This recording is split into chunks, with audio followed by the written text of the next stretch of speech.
Hi guys, नमस्कार। Channel पर आपका स्वागत है। मैं कर रहा हूँ 90 डेज सॉफ्टवेयर इंजीनियरिंग प्रेप। ये है सवाल 10 लीड कोड 75 का। ओवरऑल सवाल है leet code 283 move zeros. Okay, तो इससे पहले कि मैं सवाल स्टार्ट करूँ, मैं आपसे ये रिक्वेस्ट करूँगा कि मेरे साथ जर्नल करो अपनी प्रोग्रेस। मैं एक दूसरे चैनल के ऊपर रोज़ का जर्नल डालता हूँ कि क्या चल रहा है क्या नहीं चल रहा है। You would also be aware कि मैं आजकल क्या कर रहा हूँ और क्या करना चाह रहा हूँ। ठीक है, तो मुझे भी आपके बारे में मालूम पड़ेगा कि कितने लोग मेरे साथ तैयारी कर रहे हैं। So journal your progress, share whatever you want to share. रोज़ अपना एक कमेंट डाल सकते हो वहाँ पर। अब सवाल पर फोकस करते हैं। देखो ये सवाल क्या है। ये सवाल ना क्विक सॉर्ट का हिस्सा होता है। मतलब जो जो इसमें एल्गोरिथम यूज होगा वो क्विक सॉर्ट का हिस्सा होता है। कभी भी आपको एरे में दो तरह का स्प्लिट पैदा करना है कि टाइप 1 के एलिमेंट्स पहले और टाइप 1 के एलिमेंट्स बाद में। कभी भी ये स्प्लिट करना हो, टाइप 1 के एलिमेंट्स पहले, टाइप 2 के एलिमेंट्स बाद में। ऑड इवन का स्प्लिट हो, जीरो नॉन जीरो का स्प्लिट हो, किसी एक एलिमेंट से छोटे और बड़ों वालों का स्प्लिट हो, तो ये स्ट्रैटेजी यूज की जा सकती है। दोबारा से सुन लो, एल्गोरिथम का बेसिक जो पीछे एल्गोरिथम वो क्या है। वो टाइप 1 और टाइप 2 के एलिमेंट्स को एरे में सेग्रीगेट कर देता है। टाइप 1 सारे पहले आ जाते हैं, टाइप 2 सारे बाद में चले जाते हैं। वो टाइप 1 टाइप 2 कुछ भी हो सकता है। ऑड इवन हो सकता है, जीरो नॉन जीरो हो सकता है, या कोई गिवन एलिमेंट ले लिया जिसको पिवट बोला जाता है, उससे छोटे एक तरफ उससे बड़े एक तरफ, वो कुछ भी हो सकता है। ठीक है, एल्गोरिथम में बेसिक है, क्विक सॉर्ट में यूज होता है, क्विक सिलेक्ट में भी यूज होता है। तो देखिए ये क्या करता है, क्या अचीव करता है। इसमें जैसे आपको एक एरे दे रखा है 0 1 0 3 और 8। तो जैसे मैं कहूँ जीरो और नॉन जीरो को स्प्लिट करना है, नॉन जीरो को आगे लाना है, जीरो को पीछे भेजना है। तो जो टाइप आगे आती है, जैसे नॉन जीरो इसमें आगे आ रही है और जो पीछे जा रही है, ठीक है, तो जो आगे जो टाइप आती है ना, उसका रिलेटिव ऑर्डर प्रिजर्व रहता है कि देखो 1 3 के बाद 8 था, तो जो टाइप आगे आई उसमें 1 3 के बाद 8 है। और जो टाइप पीछे जाती है उसका ऑर्डर बदल भी सकता है। मतलब हो सकता है कि ये जीरो जो इसमें बाद में था वो जीरो हो सकता है यहाँ पर पहले हो, और जो जीरो पहले था वो बाद में चला गया हो। ठीक है, तो आप हमेशा याद रखना, टाइप ए जो पहले आता है उसका रिलेटिव ऑर्डर प्रिजर्व रहता है। ये भी बात याद रखना आप। ठीक है, एल्गोरिथम ये ओएन में चलता है, एक्स्ट्रा स्पेस भी नहीं लेता है। तो एल्गोरिथम मोटा मोटा जस्ट क्या होता है, देखो यहाँ पे ना हम पूरे ये आपका पूरा एरे है, हम पूरे एरे को स्प्लिट कर लेते हैं। तो ये एक एरिया है जीरो से लेकर j-1 तक का, j-1 तक का, और j यहां पर बैठा है, j यहां पर बैठा है। फिर एक एरिया है j से लेकर i-1 तक का, और फिर i यहां पर बैठा है, ये i बैठा है, और ये आगे का एरे है जो अननोन एरे है। तो इसमें पता है क्या होता है, ये मान के चलो कि 0 to j-1 में हमने टाइप a को कलेक्ट कर लिया है, j to i-1 में टाइप b को कलेक्ट कर लिया है, और i जहां पर बैठा है वो अननोन है। ऐसी स्थिति होती है, जनरली ऐसी स्थिति होती है कि i है वो अननोन पे बैठा है, j to i-1, ये बात ध्यान रखना, j पर पहला टाइप b का एलिमेंट पड़ा होता है और i-1 तक सारे टाइप b के एलिमेंट होते हैं। 0 से लेकर j-1 तक सारे टाइप a के एलिमेंट होते हैं। अब एल्गोरिथम बड़ा सिंपल सा होता है। देखो, अब i के और ऊपर आपको टाइप a का एलिमेंट भी मिल सकता है, टाइप b का भी एलिमेंट मिल सकता है। टाइप b का एलिमेंट मिलना है तो क्या करना है, टाइप बी का एलिमेंट मिलना है ना, तो सिंपल एक काम होगा, ध्यान से देखिए। टाइप बी का एलिमेंट है तो सिर्फ आई को बढ़ा दो। अगर आपको टाइप बी का एलिमेंट मिला है तो सिर्फ आई को बढ़ा दो। तो इससे सोचो होगा क्या। लेटर से आपको यहां पर बी का एलिमेंट मिला था, तो सिर्फ आई बढ़ाने से क्या होगा, ध्यान से देखो, आई बढ़ाने से क्या होगा, आई बढ़ाने से क्या होगा, आपका आई आपने बढ़ा दिया, तो आपका जो जे से लेकर i-1 वाला सेगमेंट था वो बढ़ गया। तो मतलब आपको ये वाला सेगमेंट बढ़ गया, टाइप बी वाला सेगमेंट बढ़ गया। आपने आई बढ़ा दिया, अननोन आई बढ़ा दिया, तो अननोन एलिमेंट कम हो गए। और असल में ग्रोथ कहां हुई, आई बढ़ गया तो i-1 भी बढ़ गया, अपने आप ही आगे पहुंच गया वो। तो ये वाला एरिया बड़ा हो गया जहां पर सारे टाइप बी के एलिमेंट थे। अगर आई पर टाइप ए आ जाए तो क्या करना होता है, पहले आई और जे को स्वैप करते हैं, आई और जे को स्वैप करते हैं। ध्यान से देखो, आई पर क्या आ गया, अगर आई पर आ गया ए वाला एलिमेंट, तो ए तो सारे आगे इकट्ठे करने ना, तो हम क्या करते हैं, याद रखना, जे पर पहला बी पड़ा है, बी टाइप का एलिमेंट पड़ा है, तो आई और जे को स्वैप करते हैं। अब स्वैप किया तो जे पर तो पहला बी पड़ा था, तो वहां चला गया ए, और यहां आ गया आई पर आ गया बी।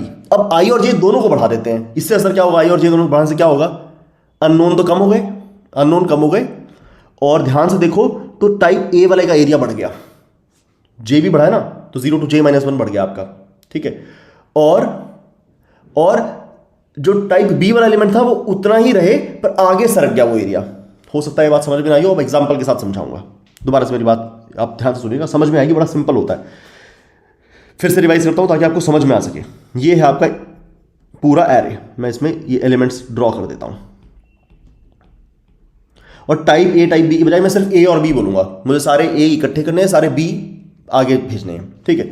तो हम कुछ एरिया प्रोसेस कर चुके हैं, कुछ एरिया प्रोसेस कर चुके हैं। यहां पर सब ए इकट्ठे हो चुके हैं, तो यहां पर सब बी इकट्ठे हो चुके हैं, और मेरा आई यहां पर है। आई और जे दो पॉइंटर रहते हैं, मेरा आई यहां पर है। ये वाला एरिया भी अननोन है, अननोन है, मैं जानता नहीं हूं यहां पर क्या है। जब जब जैसे जैसे आई वहां पर पहुंचेगा मैं चेक करूंगा ए मिला या बी मिला।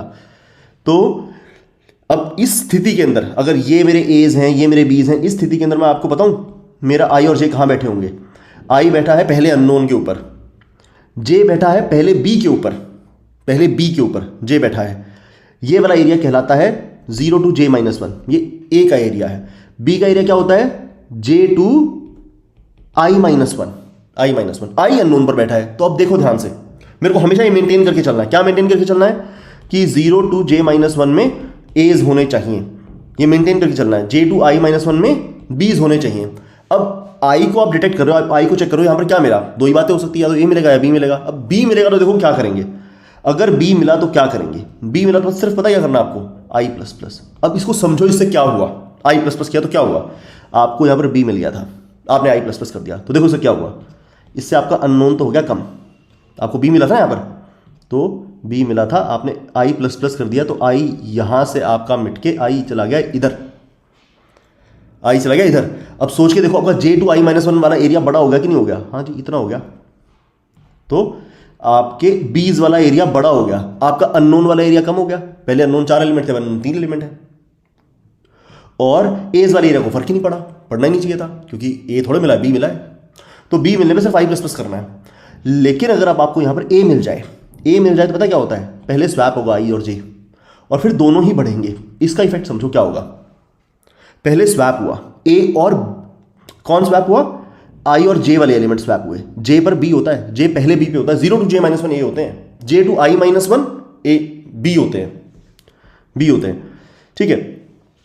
तो जब आपने आई और जे को स्वैप किया है ना, आई पर तो शर्ती आपने को ए मिल ही गया था, तभी हमने एक्टिवेट किया एल्गोरिथम स्वैप आई प्लस प्लस जे प्लस प्लस, और जे तो पहला बी होता ही है, तो यहां पर आ जाएगा बी और यहां पर आ जाएगा ए।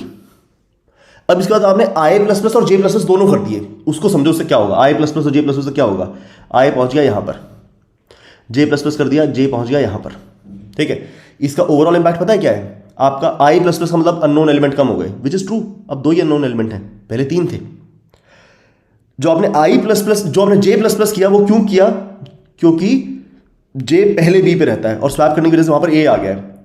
तो जे प्लस प्लस करने से जो जे आगे पहुंच गया है, जो जे आगे पहुंच गया है, अगर आप ध्यान से देखोगे तो आई जे प्लस प्लस होना ही चाहिए था। क्यों होना चाहिए था, क्योंकि 0 to j-1 एज होते हैं, तो आपको एक ए एक्स्ट्रा मिला है, तो 0 to j-1 वाला एरिया बड़ा हो जाना चाहिए। तो आई और जो स्वैप होकर जे बढ़ गया, जे बढ़ गया तो j-1 भी बढ़ गया, तो 0 to j-1 वाला एरिया बड़ा हो गया, वो एरिया बड़ा हो गया, तो आपके पास एक एक्स्ट्रा ए है। और अगर तुम बहुत ध्यान सोचोगे तो आप ये समझ पाओगे कि बीज वाला एरिया सिर्फ आगे शिफ्ट हुआ है। सिर्फ आगे शिफ्ट क्यों हुआ है, देखो आई और जे दोनों बढ़ गए, तो स्टार्ट कहां से होता था, जे से स्टार्ट होता था, खत्म कहां होता था, i-1 से। आई और जे दोनों बढ़ गए तो एरिया का साइज चेंज नहीं हुआ, बस थोड़ा आगे शिफ्ट हो गया।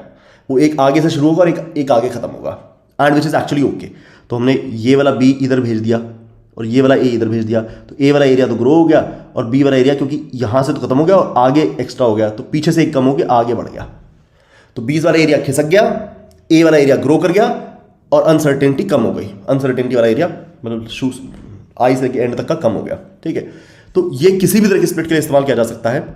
तो मैं इसको कोड को दिखाता हूं आपको, मेरे साथ एक कोड देखिएगा, बहुत सिंपल कोड होता है, काम तब तक चलता है। ये फेजेज याद रखो, 0 to j-1 में, इस केस में 0 नॉन जीरो स्प्लिट करना है, शुरुआत में नॉन जीरो चाहिए अपने को, नॉन जीरो रहेंगे, ठीक है। J to i-1 में 0 रहेंगे, और i से लेकर एंड तक, i to end अननोन रहेगा। शुरुआत में सब कुछ अननोन होता है, तो इसीलिए देखो i 0 पे बैठा है, तो 0 to i-1 डिफाइंड ही नहीं है, और J to i-1 भी डिफाइंड ही नहीं है।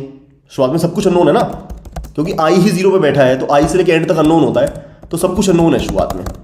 तो इसका मतलब 0 to j-1 डिफाइंड नहीं होना चाहिए, नॉन जीरो का एरिया डिफाइंड नहीं होना चाहिए। तो हाँ जी, j-1 इज -1, 0 to -1 ये तो बना ही नहीं। j to i-1, j है 0 और i-1 है -1, तो 0 to -1 दूसरा एरिया भी नहीं बना, तो बाकी दोनों एरिया भी है ही नहीं।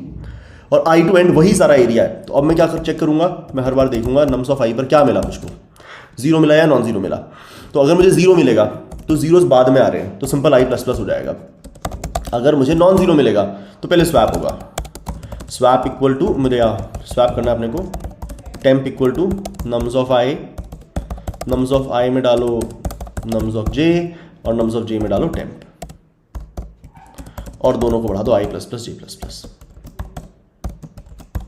ठीक है, हो गया स्वैप। तो एक बार मैं ये एल्गोरिथम आपको गो थ्रू करा देता हूँ, अब जीरो नॉन जीरो के हिसाब से करा देता हूँ, बाकी बातें ना सोचते हुए सिंपल एल्गोरिथम को गो थ्रू होते हुए देखो, बाकी एरिया को भूलते हुए। तो जैसे 1 है, 2 है, 5 है, 0 है, 8 है, 0 है, 9 है, 7 है। तो ये 1 2 5 8 एक और 0 डाल दो। ठीक है, ये 1 2 5 8 9 7 आगे आ जाना चाहिए, 0 पीछे चला जाना चाहिए। तो देखो शुरुआत में i भी यहीं रखा और j भी यहीं रखा, नॉन जीरो है, नॉन जीरो में स्वैप होके दोनों बढ़ेंगे, तो खुद ही से स्वैप हुए दोनों बढ़ गए, खुद ही से स्वैप से कुछ नहीं होगा। तो यहाँ पर आपको एल्गोरिथम समझ भी नहीं आएगा, क्योंकि वो एरिया नहीं आपको अलग अलग दिखेंगे, दोनों बढ़ गए। तो अब दोनों फिर से नॉन जीरो है, तो i j से स्वैप हुआ, मतलब कुछ हुआ ही नहीं और दोनों बढ़ गए, i यहाँ j यहाँ। फिर नॉन जीरो है तो i और j एक दूसरे से स्वैप हुए, जिसका कोई इफेक्ट नहीं आएगा और दोनों बढ़ गए, तो i यहाँ पर पहुँचा है, j यहाँ पर पहुँचा है। ठीक है, पहली बार जीरो है तो i अकेला बढ़ गया, तो अब आपको समझ में आना चाहिए, अब आपको दिख जाएगा कि जो हम लेकर चल रहे हैं वो हो रहा है कि नहीं हो रहा है। तो ध्यान से देखिएगा, आपको एरिया दिख रहे हैं। देखो 0 to j-1 क्या सारे नॉन जीरो हैं? हाँ जी। j to i-1 क्या जीरोज हैं? हाँ जी। ठीक है, अब आया है नॉन जीरो। नॉन जीरो पे क्या होता है? स्वैप होके दोनों बढ़ते हैं, तो स्वैप होगा, यहाँ 8 आ गया, ये 0। तो देखो नॉन जीरो पीछे इकट्ठे कर दिए, 0 आगे सरक गया, और उसके बाद दोनों बढ़ जाते हैं, i और j दोनों बढ़ जाते हैं। ये i यहाँ पर गया, j यहाँ पर गया। इस बार रीजन्स का एनालिसिस नहीं करूंगा, थोड़ी देर बाद करूंगा। 0 आया है, i अकेले बढ़ जाएगा। ठीक है, अब अगर आप तुम ध्यान से देखोगे, दोबारा से आपके सेगमेंट ड्रॉ कर दूं, ध्यान से देखो, आप ये देखो 0 to j-1 आपको नॉन जीरोस दिख रहे हैं, मुझे तो दिख रहे हैं 1 2 5 8, और j to i-1 आपको जीरोस दिख रहे हैं, मुझे तो दिख रहे हैं। अब 9 आया है तो स्वैप होगा किसके साथ? j के साथ, i और j स्वैप होंगे, तो पहले 0 के साथ ये 9 स्वैप होगा, तो नॉन जीरोस इकट्ठे हो गए और जीरोस यहाँ थे और अब यहाँ चले गए, जीरोस दो जीरोस ही रहे पर आगे चले गए, और नॉन जीरोस पीछे इकट्ठे हो गए। तो उसके बाद i और j दोनों बढ़ते हैं। अब i और j दोनों बढ़ेंगे तो क्या होगा? ये आईओं का एरिया, ये जेओं का एरिया, और अब i है पहले, वो तो अनडिफाइंड एरिया में होता है, और j हमेशा बढ़ के पहले 0 पे आ जाता है। अब दोबारा से स्वैप होगा तो 7 यहाँ, 0 यहाँ, और दोनों बढ़ जाएंगे, j और i। ठीक है, तो अब मैं लास्ट वाले को जो प्रोसेस करूँगा तभी आपको दिखाऊंगा।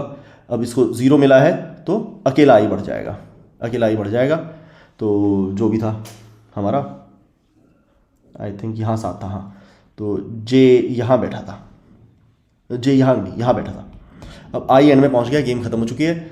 ये 0 to j-1 आपके नॉन जीरोज हैं, हाँ जी, 1 2 5 8 9 7, और j to i-1 i खत्म पे पहुंच चुका है, तो j to i-1 आपके 3 जीरोस हैं, तो अपना काम हो गया। So this is the algorithm, और ये एल्गोरिथम बहुत महत्वपूर्ण होता है क्योंकि ये क्विक सॉर्ट का हिस्सा बनता है, और किसी भी तरह की आपको स्प्लिट करनी है तो ये यूज़ किया जा सकता है। ध्यान रहे, जो टाइप आगे आती है उसका ऑर्डर सेम रहता है, दूसरी टाइप का ऑर्डर बदल भी सकता है, मतलब रिलेटिव ऑर्डर की बात कर रहा हूँ। तो जैसे इसके अंदर हम 0 0 1 0 3 12 को अगर करेंगे इससे स्प्लिट, तो 1 3 12 का ऑर्डर हमेशा प्रिजर्व रहेगा। ऑलराइट, आई होप कि सवाल में मज़ा आया होगा। अच्छा सवाल लगता है मुझको ये बड़ा।